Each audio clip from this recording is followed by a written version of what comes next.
पढ़ाई में मन नहीं लग रहा है, स्टूडेंट्स हो गए हैं परेशान, इसलिए द ट्विन ब्रोस हाजिर हो गए हैं लेकर इसका भी समाधान। मुझे पता है आप में से बहुत सारे ऐसे स्टूडेंट्स हैं जिनको एक ही प्रॉब्लम हो रही है और वो है कि पढ़ने का मन नहीं करता। मतलब जब भी पढ़ने बैठते हैं तो जाने को ऐसा लगता है यार बाद में कर लेंगे, अभी मन नहीं हो रहा है, या अंदर से वो एनर्जी हम फील नहीं कर पाते हैं, तो उसमें आप परेशान रहते हैं। लेकिन इस वीडियो के बाद ये परेशानी पूरी तरीके से ख़त्म हो जाएगी। एक चीज़ जो मैंने नोटिस करी है, जो मुझे बहुत गलत लगी, वो मैं आपको पहले बताता हूँ। मैंने भी बहुत सारी वीडियोस देखी थी, बहुत सारे जगह पढ़ा था। हम हमेशा क्या करते हैं, जब भी इस टॉपिक पर बात करते हैं कि पढ़ाई में मन नहीं लगता, तो हम बात करते हैं कि क्या चीज़ें हमें करना चाहिए जिससे हमारा पढ़ाई में मन लगने लगे। लेकिन यहाँ पर एक बहुत बड़ी चीज़ हम मिस कर देते हैं, और वो है कि ऐसी कौन सी चीज़ें हैं जो हमें नहीं करना चाहिए अगर हम पढ़ना चाहते हैं। सिंपल सा एक एग्जाम्पल आपको देता हूँ। आप गाड़ी की स्पीड कितनी भी बढ़ाते रहें, अगर आप ब्रेक दबाए हुए हैं तो आप आगे नहीं बढ़ सकते। तो पहले हमें ब्रेक हटाना पड़ेगा, मतलब कुछ काम है जो हमें करना बंद करने पड़ेंगे, और उसके बाद कुछ ऐसे काम है, मतलब स्पीड जो हमको बढ़ानी पड़ेगी। तो सबसे पहले 6 ऐसी चीज़ें मैं आपको बताऊंगा जो हमें नहीं करना है, और फिर 6 चीज़ें मैं आपको ऐसी बताऊंगा जो आपको करना है। बहुत शानदार ये वीडियो होने वाली है, तो सीधा चालू करते हैं। सबसे पहले अगर बात करते हैं कि ऐसी कौन सी चीज़ें हैं जो हमें नहीं करना चाहिए, तो बहुत सिंपल है यार, लेकिन हम इन्हीं को इग्नोर कर देते हैं। तो इन्हीं सिंपल, उसमें हमारा पहला आता है टेंशन लेना। ये काम हमें बिल्कुल नहीं करना चाहिए। देखिए यार, टेंशन लेने से ना कभी कोई सल्यूशन हमको नहीं मिलता है। मैं सिंपल बोलता हूँ, आपका एक दिन बचा और आपको 2 चैप्टर करने हैं। अब या तो आप सुबह से एकदम मेहनत करके बैठ जाओ और 2 चैप्टर कंप्लीट कर लो, या दिन भर आप टेंशन में रहो कि कैसे होगा, मैं क्या करूँगा, और आखिरी में आपका हो ही नहीं पाएगा। टेंशन से कभी भी आपको आंसर नहीं मिलता। अगर आपको आंसर चाहिए तो आराम से बैठिए, उस पर सोचिए कि भाई मुझे ये टेंशन क्यों हो रही है और इस टेंशन का सबसे अच्छा सॉल्यूशन क्या है, वो ढूंढिए और काम पर लग जाइए। टेंशन लेने से कुछ नहीं होता है। बहुत सारा सिलेबस बचा है तो हमें मेहनत करना पड़ेगा, हो जाएगा। रिवीजन बचा है, रिवीजन का थोड़ा सा हम डिटेल निकालेंगे, हमसे वो हो जाएगा। कोई पर्सनल लाइफ रिलेटेड प्रॉब्लम है, थोड़ा सा डीपली उसको हम देखेंगे तो उसका भी हमें कोई ना कोई आंसर ज़रूर मिल जाएगा। तो टेंशन कभी भी मत लीजिए। इसके बाद दूसरी एक चीज़ जो हमें कभी भी नहीं करना चाहिए, वो है टाइम वेस्ट। बहुत सारे लोग गलती करते हैं। कितना बज रहा है अभी? 12, 12:30 पर पढ़ने बैठूंगा। 12:30 बजता है, यार इतने बजे कौन पढ़ता है, नींद आ रही है, अब 4 बजे बैठ जाऊंगा। 4 बजे, यार अभी तो दोस्त से बात करने का टाइम है। मतलब कुल मिला के चीज़ों को आगे पीछे कर बस टाइम वेस्ट हम करते रहेंगे, आलसी हम करते रहेंगे।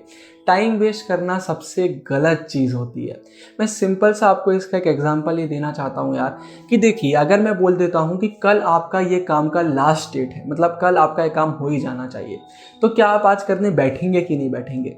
आपको मजबूरी में बैठना ही पड़ेगा, क्योंकि भाई कल लास्ट है। तो जब आप मजबूरी में ज़्यादा काम करने बैठते हैं तो आपको कुछ ना याद होता है, ना काम में मन लगता है, ना काम अच्छे से हो पाता है। लेकिन जब आपको पता है कि यार ये काम तो मुझे करना ही है, पढ़ाई तो मुझे करना ही है, मुझे आगे तो लाइफ में बढ़ना ही है, तो क्यों ना हम डेली उसको टाइम पर करें। क्यों हम आलसी करते हैं उस चीज़ में, क्यों हम आखिरी के लिए उसको टाल देते हैं? तो टाइम वेस्ट मत करिए। हमेशा एक कोट याद रखिए, डे 1 ऑफ 1 डे, मतलब ये मेरा पहला दिन होगा कि हाँ किसी दिन कर लेंगे।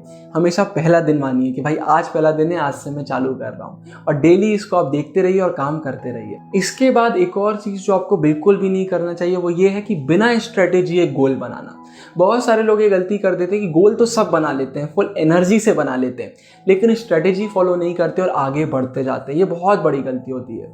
देखिए, आपने गोल बना लिया है, लेकिन अगर आपने स्ट्रेटेजी फॉलो नहीं करी तो आपको बहुत प्रॉब्लम फेस करने को मिलेंगी। सिंपल सा आपको एग्जांपल देता हूँ। सामने आपको सक्सेस दिख रही है, मैं बोलता हूँ जाओ सक्सेस को पकड़ लाओ, लेकिन जब तक आपको वहाँ पहुँचने का रास्ता ही नहीं पता होगा तो आप सक्सेस तक पहुँचेंगे कैसे? और वो रास्ता हमको एक स्ट्रेटेजी देती है। तो हमेशा एक अच्छी स्ट्रेटेजी बनाइए और फिर गोल के लिए काम करिए। फिर इसके बाद एक और बहुत बड़ी गलती आती है जो बहुत सारे बच्चे करते हैं, वो है बेकार मूड के साथ पढ़ाई करना। मतलब दिमाग ख़राब है, मूड एकदम सही नहीं है और पढ़ाई कर रहे हैं। एक बहुत बड़ी गलती होती है। हमेशा याद रखिए, अच्छा काम करना है तो उसके लिए अच्छा मन होना भी ज़रूरी है। तो अगर आपका मूड सही नहीं है तो आपका पढ़ाई में मन नहीं लगेगा। एनर्जी के साथ बैठिए यार, एकदम मस्त बैठिए कि आज मैं पढ़ाई करने वाला हूँ, वाली हूँ। तो बिल्कुल आराम से अच्छे से बैठिए और मज़े के साथ पढ़ाई करिए। अगर आपका मूड सही रहेगा, आप एकदम फ्रेश रहेंगे ना, तो आपका पढ़ाई में अलग मन लगेगा। लेकिन हम गलती क्या करते हैं, एक बैड मूड के साथ पढ़ाई करने बैठ जाते हैं। इसके बाद एक और चीज़ जो मैं देखता हूँ बहुत सारे लोग करते हैं और ये मुझे बिल्कुल पसंद नहीं आती, वो ये है कि अंदर से एक डिज़ायर ही नहीं होती है। अंदर से गोल ही नहीं होता है, अंदर से कोई रीज़न ही नहीं होता है। मतलब अगर मैं उनसे पूछ लूँ कि आप इतनी मेहनत क्यों कर रहे हो, इतनी पढ़ाई क्यों कर रहे हो, तो उनका रीज़न नहीं होता। अंदर से सोचिए ना, मैं पढ़ाई क्यों कर रहा हूँ। आपको अंदर से आवाज़ आना चाहिए, मुझे अपने आप को प्रूफ करना है कि मैं कितने आगे, मुझे अपने आप को दिखाना है कि मैं मेहनत कर सकता हूँ। तो जब आप अंदर से ऐसी डिज़ायर रखेंगे अपने आप को कुछ प्रूफ करने की या अपने आप को आगे बढ़ाने की, जब तो मज़ा आएगा यार। अगर आपके अंदर से कोई थॉट्स ही नहीं चल रहे हैं कि मुझे पढ़ाई क्यों करना है, मेहनत क्यों करना है, तो फिर क्या मतलब है, आपका मन ही नहीं लगेगा। तो हमेशा अंदर से एक अच्छी डिज़ायर होना बहुत ज़रूरी है, एक भूख होना ज़रूरी है। और भूख जब ही लगेगी जब आपके पास कोई रीज़न होगा। इसके बाद हमारी लास्ट 6th पॉइंट आता है, जो एक गलती इस समय मैं देख रहा हूँ बहुत सारे लोग कर रहे हैं, वो है गलत सोर्स से पढ़ाई करना। अगर आप गलत सोर्स से पढ़ाई कर रहे हैं, जहाँ पर सही एक्सप्लेनेशन नहीं है या फिर सही से चीज़ें नहीं दी हुई हैं, तो आपका मन लग ही नहीं सकता। क्योंकि यार ऐसे ही होता है कि जब आपको कोई अच्छे से समझा रहा है, जब आपको अच्छे से मज़ा आ रहा है पढ़ने में, तो मन अपने आप लगने लगता है। लेकिन उसमें सही से नहीं दिया हुआ है, एरर्स हैं या सोर्स वो सही नहीं है, तो फिर मज़ा नहीं आता। इसका सिंपल से एक एग्जांपल देता हूँ कि बहुत सारी ऐसी वेबसाइट्स हैं जहाँ पर गलत आंसर दिए होते हैं। MCQ के आंसर तो बहुत जगह गलत देखने को मिल जाते हैं। तो जब आप ऐसे गलत सोर्स से पढ़ रहे होगे, तो आपने पहले वीडियो देखी, उसके बाद अगर आपने गलत सोर्स से पढ़ लिया तो आप कंफ्यूज हो जाओगे। अरे वहाँ मैंने कुछ और पढ़ा था, यहाँ कुछ और पढ़ा, तो आपका माइंड क्या बोलने लगता है, यार शायद मुझे याद ही नहीं हुआ। जबकि इसका ये मतलब नहीं है कि आपको याद नहीं हुआ था, हो सकता है कि आप कंफ्यूज हो गए हो, आपका माइंड ही कंफ्यूज हो गया कि वहाँ कुछ और दिया है, यहाँ कुछ और दिया है। तो हमेशा सिर्फ सही सोर्सेस से पढ़िए। अब वो सही सोर्स अगर एक दो ही हैं तो चल जाएगा, कोई अंतर नहीं आता है, लेकिन सोर्स हमारा गलत नहीं होना चाहिए। तो भाई ये पूरी बात होती है कौन सी चीज़ें हमें नहीं करना चाहिए। अब हम बात कर लेते हैं ऐसी कौन सी चीज़ें जो हमें करना चाहिए। मतलब बात कर लेते हैं भाई कि ब्रेक तो अब हमने हटा दिया, अब स्पीड हमको कैसे बढ़ाना है। इसमें यार हमारा पहला पॉइंट आता है, वो करिए जो आपको पसंद है। हम गलती क्या करते हैं, पढ़ाई में इतने ज़्यादा लग जाते हैं कि अपनी लाइफ को ही हम भूल चुके होते हैं। देखिए आप पूरे समय पढ़ते रहेंगे ना, तो आप बोर हो जाएंगे। उसके बाद आपकी अंदर से एनर्जी भी खत्म होने लगेगी और एक जो अंदर एक हैप्पीनेस होती है ना, वो भी गायब हो जाएगी। अगर आप हैप्पी रहना चाहते हैं, अपना मूड सही रखना चाहते हैं, तो कुछ ऐसे काम भी साथ में करिए जो आपको पसंद आते हैं। मुझे पोएट्री लिखना बहुत पसंद आता है, पोएट्री एडिट करना बहुत पसंद आता है। तो अभी मैं कॉलेज और यूट्यूब में मेन चैनल में बहुत बिजी रहता हूँ, लेकिन उसके बाद भी महीने में, हफ्ते में मैं टाइम निकाल ही लेता हूँ कि मैं अपनी उस हॉबी को भी थोड़ा टाइम दे पाऊँ। पोएट्री लिख लेता हूँ कभी, फिर उसको जब टाइम मिलता है तो एडिट कर लेता हूँ। उससे मेरा मूड एकदम फ्रेश हो जाता है। तो आप भी यही करिए, जो चीज़ आपको पसंद आती है वो ज़रूर करिए। इसके बाद दूसरा सबसे इम्पॉर्टेंट पॉइंट, एक अच्छी कंपनी, एक अच्छा सर्कल होना ज़रूरी है। अगर आपका इन्वायरमेंट सही नहीं तो प्रॉब्लम हो जाएगी। तो एक अच्छा इन्वायरमेंट क्रिएट करिए।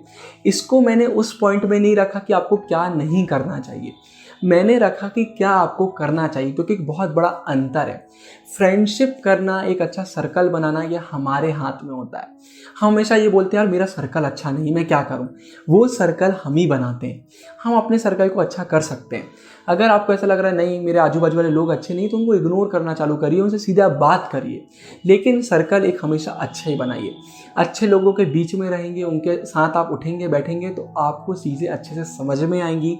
लाइफ में आप अपने आप आगे बढ़ेंगे, क्योंकि वो आपको अपनी गलतियां बताएंगे कि आपने ये किया, उनने ये गलती करी। आपको सबसे वो डिस्कशन करने का एक माहौल मिलेगा, वो एक इंपॉर्टेंट चीज़ हो जाती है। इसके बाद एक और थर्ड चीज़ जो सबको ही करना चाहिए, वो है पॉजिटिव रहिए।